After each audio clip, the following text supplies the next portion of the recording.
akka barsiisa mana kiristaanaa keenyattis bisiraat yookiin immoo gammachuu kan jedhamu kun misiraachoon kun ilma namaatiif guyyaan abdiin kennameef sun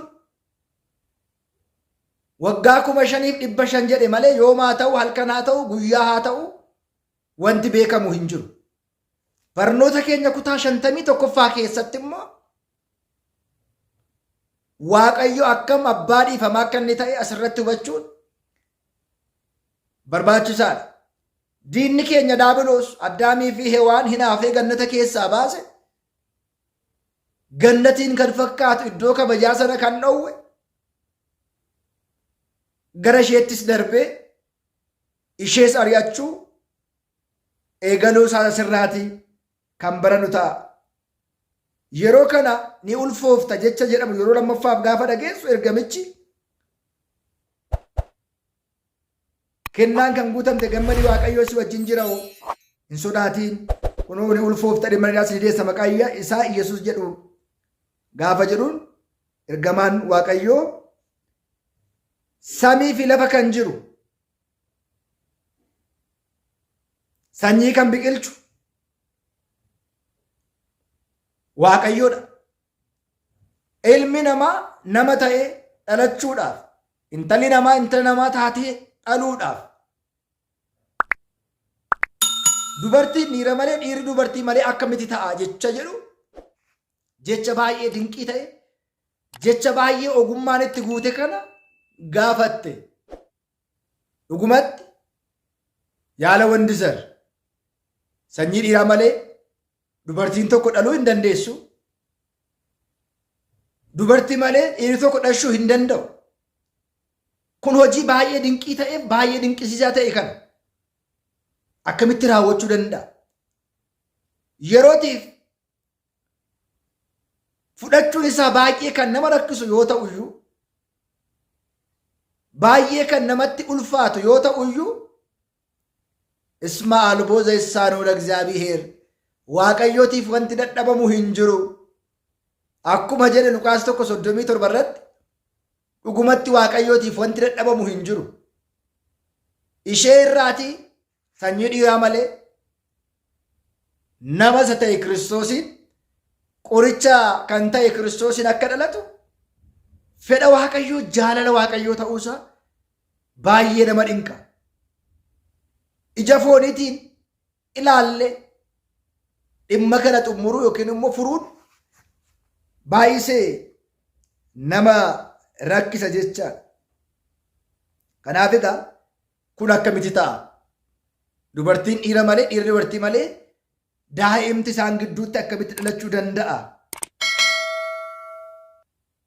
jette. Innis maaliif? Sababni isaa anoo dhiira hin beeku, anoo qulqulleettii dha'u, anoo dubara dha'u, yaada foonii kana keessa hin jiru, ani hojii foonii kana keessa hin deddeebi'u jette yaada baay'ee kasoomina of keessaati qabu.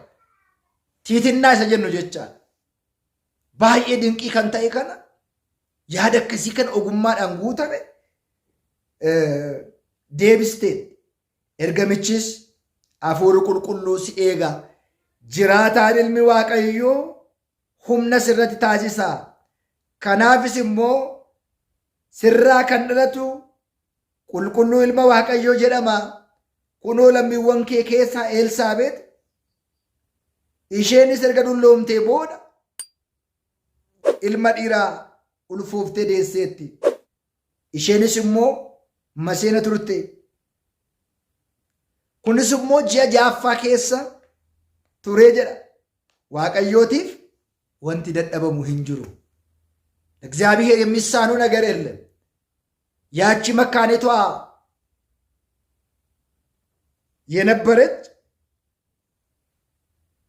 መካኒቷ የነበረች ኤልሳቤጥ ተስፋ ቆርጣ የነበረች ያቺ መካኒቷ ኤልሳቤጥ በስተርጅናዋ ልጅ አግኝታለች። ዱበርቲቲኒ መሴነ ቱርቴ ኤልሳቤጥ ዱበርቲቲኒ መሴነ ቱርቴ ኤልሳቤጥ erga dulloomte booda erga abdii kutteen booda ilma deesseetti. Maarree waaqayyootiif immoo wanti dadhabamu hin jiru. Ismaal bozeessaanu ለእግዚአብሔር jechuudhaan ergamaan waaqayyoo waa'ee hunda gochuu waaqayyoo, hunda danda'uu waaqayyoo, hunda raawwachuu waaqayyoo, ergamichi waaqayyoo jecha kana dubbatee jira. Haati keenya qulqulleettiin dubaroo Maariyaam akka jecha keetii naaf haa ta'u. Wangeela Luqaas boqonnaa 1:38 irratti akkuma isheen dubbatti inda qaalii hunilli yaada kana waaqayyo malee kan beeku hin jiru. Isatu beeka waan ta'eedha. Waaqayyoon kan fedhe haa raawwatu, kan fedhe haa taasisu, fedha isaa haa ta'u jechuudhaan yaada kasoomina of keessaatii qabu dubbachuun ishee asirratti ni beekama.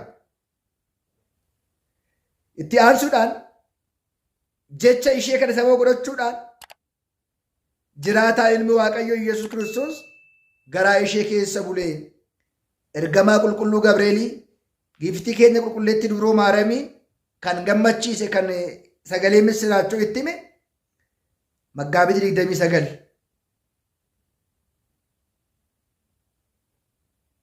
yoo ta'u, guyyaa kana akka kabajamuuf Maggaabit 29 akka isheen ulfooftu kan itti hime yoo ta'u iyyuu guyyaa kana akka kabajamu kan ta'e immoo sababni isaa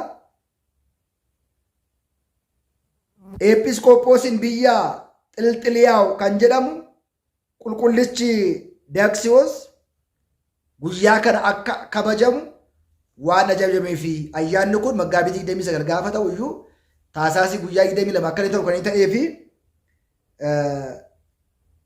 Episkoopoosiin biyya Xilxiliyaa Daaksiyoos waan ajajee fi guyyaan kun kabajamaa jedha.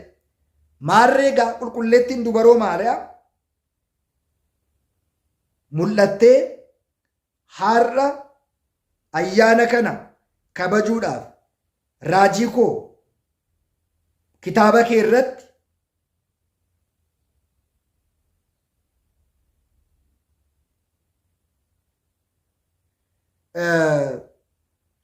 teessoo warqee fi birrii eenyullee irra hin teenye kenniteefiiti jedha. Eenyutiif? Daaksiyoosii namicha jedhamuutiif. Kanarraa maal baranna jennee gaafa ilaallu, barnoota kanarraatii maal baranna jennee gaafa ilaallu, haati keenya qulqulleettiin dubaroo Maariyaam waaqayyootiin filamuu ishii.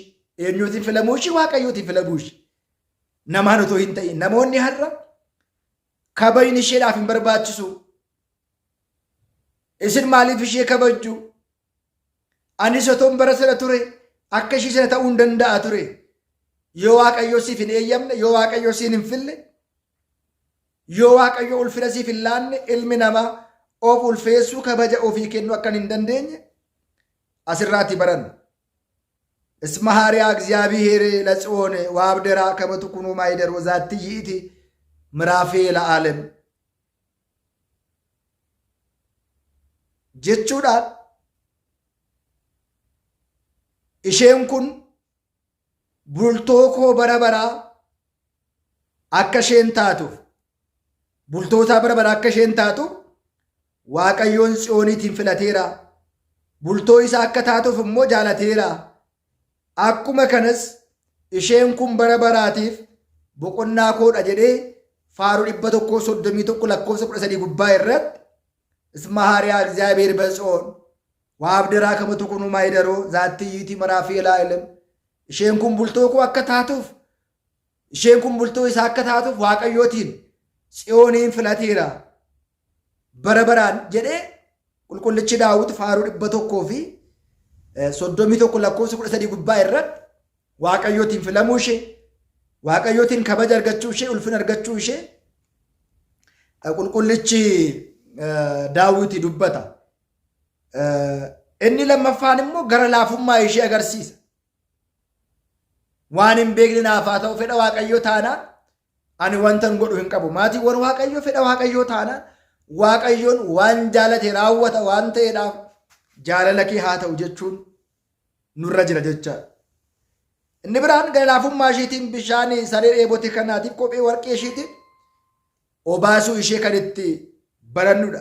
Inni itti aanu akka jecha keetii naaf haa ta'u ani Waaqayyoodhaaf garbicha isaati akkuma jetti wangeela Luqaas boqonnaa 1:38 irratti fedha Waaqayyoo malee kan ta'u homtuu akka hin jirre kan irraatii barannu ta'uu isaa hundumti keenya beekuu barbaachisaadha. Ergaan barnoota kana qulqulleettiin dubaroo Maariyaam filamuun ishee bultoo Waaqayyoof akka taatudha. Waaqayyootiif bultoo akka taatuuf Waaqayyootiin filamte. Bara kana keessas Waaqayyo isaanirra bulee hojii isaa akka inni hojjetuuf ijoolleen hedduun, kiristaanonni hedduun, amantoonni hedduun sanyii keessaa dhalachuu danda'u, dhalataniirus ijoolleen isaanii qulqullummaatiin bummaatiin kan guddatan baay'ooliin isaanii jiru. Waaqayyoon lammii lamarraa dubaroo kan taate fooninis yaadaanis haati keenya qulqulleettiin dubaroo Maariyaam bultoo Waaqayyoo akka taatuuf Waaqayyoo ishee fileera. Sababni isaa dubartoonni biraa otoo hin da'iin dubara ta'uu danda'u. Erga dahaniin booda garuu dubara ta'anii bara baraan jiraachuu hin danda'ani.